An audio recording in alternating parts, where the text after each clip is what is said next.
In terms of Garnacho, where are we with him at the moment? Because it's a conundrum for them. He's been arguably one of their best players, and Manchester United are in need of good players, and yet that man looks like he could be heading out the door. Yeah. Garnacho never actually had the intention, or it wasn't a thought, to leave Manchester United in this window. Then there were reports that the club would consider selling him because he'd be banked as pure profit, and so for the right price he could solve a lot of financial woes.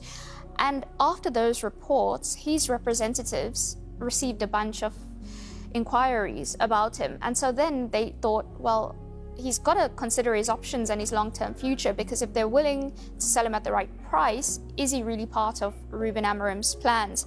I think what he's actually done is, over the last few games, he's shown a willingness to adapt. He's improved his defensive duties. So I do think that he's showing that if he stays, he can find a way to work in Amorim's system, which is the opposite of Marcus Rashford, because they were both dropped from that squad against Manchester City for Amorim not being happy with their professionalism.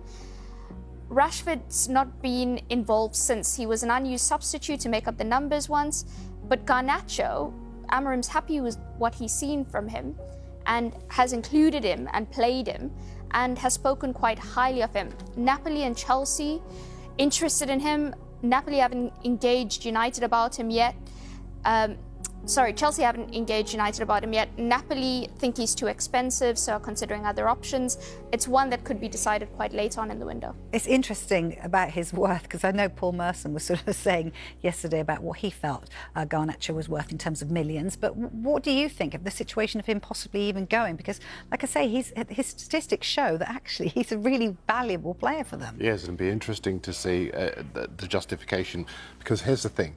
If he's good enough for Chelsea, why is he not good enough for Manchester United? Why are you not looking at other players that you would sacrifice? Now, the argument... Chelsea have other issues that they need to solve, so why are they even looking at Garnacho? I totally agree. I totally agree. I think as far as Garnacho is concerned, £70 million, quite justifiably, United turned their noses up at Jared Branthwaite when Everton quoted him £70 million for that defender, and they've been vindicated on that.